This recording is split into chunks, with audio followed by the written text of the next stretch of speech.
വെയിലത്ത് പണിയെടുക്കുന്ന തൊഴിലാളികൾക്ക് ഉത്തരവ് പ്രകാരം ഉച്ചസമയത്ത് വിശ്രമം അനുവദിക്കുന്നുണ്ടെന്ന് ഉറപ്പാക്കാൻ തൊഴിൽ വകുപ്പ് സ്ക്വാഡ് രംഗത്ത്. പ്രധാനമായും കെട്ടിട നിർമ്മാണം ഉൾപ്പെടെയുള്ള നേരിട്ട് സൂര്യപ്രകാശമേൽക്കുന്ന തൊഴിലിടങ്ങളിലാണ് പരിശോധന നടത്തിവരുന്നത്. ഇടുക്കി ലൈവ് വാർത്തകൾ നിങ്ങൾക്കായി അവതരിപ്പിക്കുന്നത് presented by Santa Monica study abroad. പഠിക്കാമിനി അതിരുകളില്ലാതെ.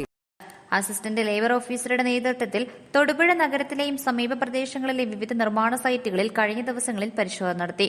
തൊഴിലുടമകൾക്ക് ഇത് സംബന്ധിച്ച നിർദ്ദേശവും നൽകി. തൊഴിലാളികൾക്ക് സൂര്യതാപമേൽക്കാനുള്ള സാധ്യത കണ്ടാണ് പരിശോധന ശക്തമാക്കിയത്. തൊഴിലാളികൾ സന്നദ്ധരായാലും വെയിലിന് കാഠിന്യമുള്ള വേളയിൽ നേരിട്ട് വെയിലേൽക്കുന്ന സ്ഥലത്ത് ജോലി ചെയ്യിക്കാൻ തൊഴിലുടമ തയ്യാറാകരുത്.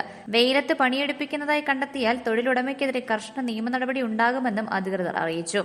വേനൽ ചൂട് കനത്തതോടെയാണ് വെയിലത്ത് തൊഴിലെടുക്കുന്നവരുടെ ജോലി സമയം മെയ് 20 വരെ പുനഃക്രമീകരിച്ച് ലേബർ കമ്മീഷണർ ഉത്തരവിറക്കിയത്.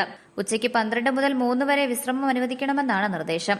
ജോലി സമയം രാവിലെ 7 മുതൽ വൈകിട്ട് 7 വരെയുള്ള സമയത്തിനുള്ളിൽ 8 മണിക്കൂറായി നിജപ്പെടുത്തിയാണ് ഉച്ചയ്ക്ക് വിശ്രമം അനുവദിക്കേണ്ടത്. അതേസമയം സമുദ്രനിരപ്പിൽ നിന്ന് 3000 അടിയിൽ കൂടുതൽ ഉയരമുള്ള മേഖലകളെ ഈ ഉത്തരവിന്റെ പരിധിയിൽ നിന്ന് ഒഴിവാക്കിയിട്ടുണ്ട്. ന്യൂസ് ഡെസ്ക് ഇടുക്കി ലൈവ് വാർത്തകൾ നിങ്ങൾക്കായി അവതരിപ്പിച്ചത് presented by Santa Monica study abroad. പഠിക്കാമിനി അതിരുകളില്ലാതെ.